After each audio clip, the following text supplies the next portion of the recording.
Iniharap ni Senadora Riza Ontiveros sa Senado ang ilang dokumentong patunay umano na Chinese citizen ng isang mining executive na ayon sa immigration ay nameke umano ng pagka-Pilipino.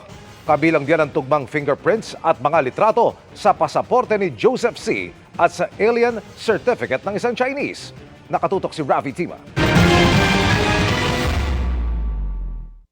Malinaw sa mga dokumentong ito, ayon kay Senador Riza Ontiveros, Chinese national at hindi Pilipino ang mining executive na si Joseph C. na inaresto ng Bureau of Immigration noong nakaraang linggo.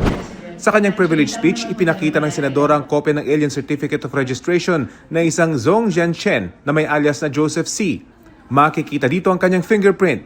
Ikinumpara raw ito ng Bureau of Immigration sa fingerprint ni Joseph C. sa kanyang Philippine passport. Kumpirmado yan. Hindi haka-haka. Hindi madadaya ng AI. At kahit hindi tayo mga fingerprints experts, hindi naman siguro madi-deny pag pinagtabi ang photo niya dito sa ACR at ng kanyang passport na ang Chinese na si Chen Zhongzhen at ang di umanong Pilipino na si Joseph C. ay one and the same.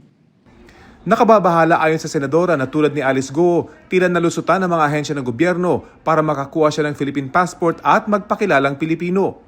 Bukod sa naging honorary member siya ng Philippine Coast Guard Auxiliary, honorary chairman din siya ng Philippine Silk Road International Chamber of Commerce. Bakit nakakabahala? Dahil ang organisasyong ito ay may malalim na ugnayan sa Communist Party of China at sa One Belt, One Road initiative nito. Sa photo na naka-flash ay ipinapakita ang isang online summit kung saan nandoon ang kanilang grupo. Ipinakita rin ng senadora ang isang online article sa China kung saan ifiniture ang isang Xi Jianzhong na ipinanganak sa Donghua Village sa Xinjiang City, Fujian Province sa China. Bagamat inanunsyo ng PCG na tinanggal na si Joseph C. bilang auxiliary ng PCG, nakababahala umanong paano siya nakapasok dito. Ito ay tahasang pag-atake at paglapastangan sa ating pambansang interes at seguridad.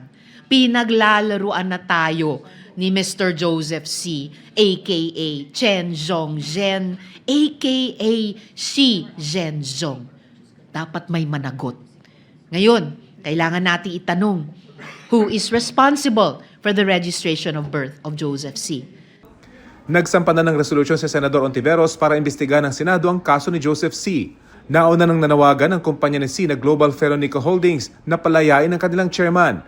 Gate nila, valid umano ang Philippine passport ni C. Hindi siya sangkot sa kahit anong kriminal na aktibidad at malaki ang kontribusyon sa ekonomiya dahil sa mga buwis at regulatory fees na ibinayad dito sa gobyerno.